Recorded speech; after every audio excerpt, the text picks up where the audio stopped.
Hello and very welcome back to our YouTube channel. इससे पहले मैंने जनरल प्लॉग को डिस्कस किया है, कैंटरबरी टेल्स का जनरल प्लॉग। ये चौसर का इनकम्प्लीट वर्क माना जाता है, जो कि बैकसियो की डेकामरन जो 100 टेल्स थी उससे रेफरेंस लेके इन्होंने लिखा है, सोर्स लिया है। ओके, तो इससे पहले मैंने इंपॉर्टेंट जो कुछ भी था प्रोलॉग में वो डिस्कस किया है, साथ ही साथ कैरेक्टर्स और ट्रेड्स को भी डिस्कस कर दिया है।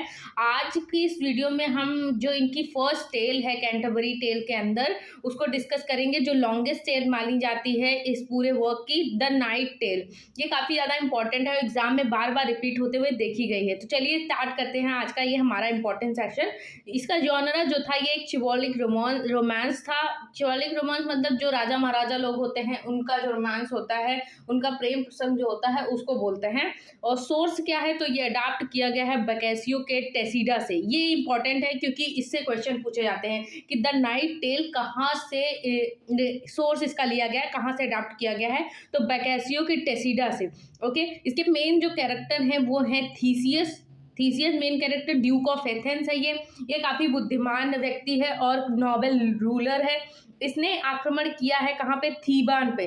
थीबान नाइट का नाम है पैलामन, और आरसाइड जो है ये पैलामन का कजिन है। अब इस पे जब थीबान पे जब आक्रमण करता है थीसियस, तो वहां से ये जीत जाता है और पैलामन एंड आरसाइड दोनों को ले आता है और अपने राज्य में बंदी बना लेता है। ठीक है, वहां पे ये दोनों बंद होते हैं। फिर ये देखते हैं किसको, इमैली कौन होती है, सिस्टर इन लॉ होती है। सिस्टर इन लॉ यानी थीसियस की ये साली होती है। इसको पहली नजर में देखते ही पैलामन एंड आरसाइड दोनों को इससे प्यार हो जाता है। ठीक है, एक ही नजर में देखते ही इनको प्यार हो जाता है।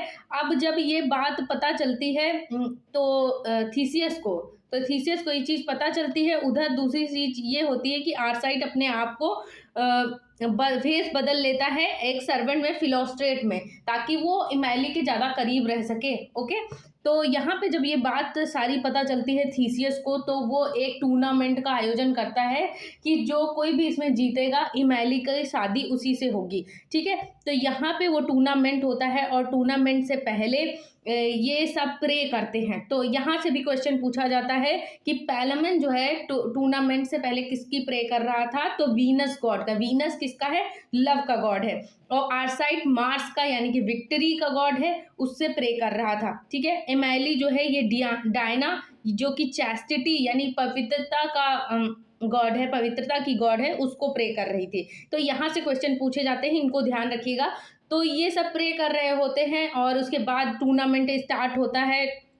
तो उसमें क्या होता है कि आरसाइड जो होता है जीत तो जाता है, लेकिन अंत में वो घोड़े से गिरकर वो काफ़ी घायल हो जाता है और आखिरी में वो पैलामन को बुलाता है और उससे कहता है कि वो इमैली के साथ शादी कर ले। इमैली से भी कहता है कि तुम पैलामन को एक्सेप्ट कर लो। इस तरीके से इन द एंड क्या होता है कि आरसाइड की डेथ हो जाती है cause of fall from horse से गिर जाने के कारण इमैली जो है यूनाइट्स हो जाती है किसके साथ, पैलामन के साथ। ओके, तो ये इस तरीके की स्टोरी थी और ये यहाँ पे कंप्लीट होती है। होप गाइस आपको समझ में आई होगी। द नाइट टेल बहुत इंपॉर्टेंट स्टोरी है और यहाँ से क्वेश्चन पूछे जाते हैं। थैंक्स फॉर वॉचिंग, मिलते हैं नेक्स्ट वीडियो में, बाय बाय।